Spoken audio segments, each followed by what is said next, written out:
السلام عليكم. حنا جينا من مراكش، من مدينه مراكش للمضيق. جينا لقينا مدينه مزيونه بزاف وبارده ما سخوناش بزاف، والناس هنا كيتعاملوا معنا مزيان. يعني صراحه الله عجبنا بزاف. جينا حنا من مراكش كنصد بزاف، وجينا هنايا لقينا الجو مبرد والاجواء تيكونوا زوينين بالليل، وحتى بالنهار تنمشيو للبحر تيكون الجو في البحر. داكشي ما نقولش لكم، الاجواء زوينه بزاف، وحتى بالليل كتخرج كتلقى الناس ديال المضيق ظريفين بزاف وكل شيء، وما عندي ما ننسى لكم. اول مره كنجي، يعني ديما تيجيو صحابي تيعاودوا لي على المضيق، ولكن اول مره هذه كنجي. وصراحه الله عجبتني بزاف، وخصوصا التعامل ديال الناس المضيق. صراحه التعامل عندهم مزيان. وبالنسبه حتى الاسعار هنايا كاينين اسعار جد مناسبه للناس اللي غادي يجيو. حنا قبل ما نجيو تنسمعوا بلي الاسعار في المضيق راه كاينين اسعار يعني غاليين، ولكن الحمد لله لقينا الاسعار هنا اسعار زوينه بزاف. السلام عليكم.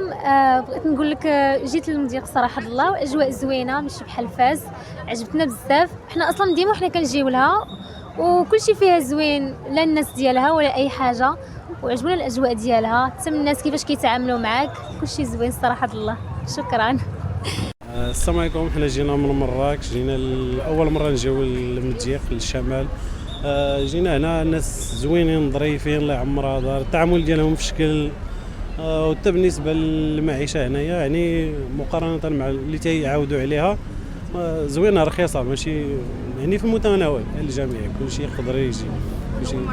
اول مره نجي، وصراحه اللي عجبني فيها الناس ديالهم محترمين بزاف، ريوسهم يعني زوينه بزاف. تعاود المره الثانيه تجي؟ اييه ضروري ان شاء الله غنجيو، ان شاء الله مره اخرى غادي نجيو الصيف ان شاء الله، العام الجاي غنجيو. الله يحفظك. السلام عليكم. صافا لاباس عليكم؟ بخير كلشي بخير.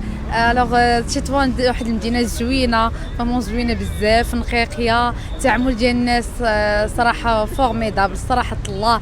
الشوارع نقيين صراحه الله، داكشي كلشي في المستوى. اول مره كتجي لنا المضيق؟ سي لا بروميير فوا صراحه الله، داكشي زوين، داكشي في المتناول بالنسبه للاسعار، بالنسبه للناس، داكشي زوين. تبارك الله عليكم وعلى ربي يخليك لي يخطيك. السلام عليكم.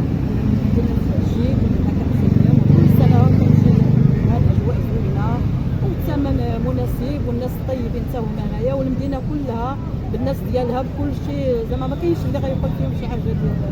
شكرا.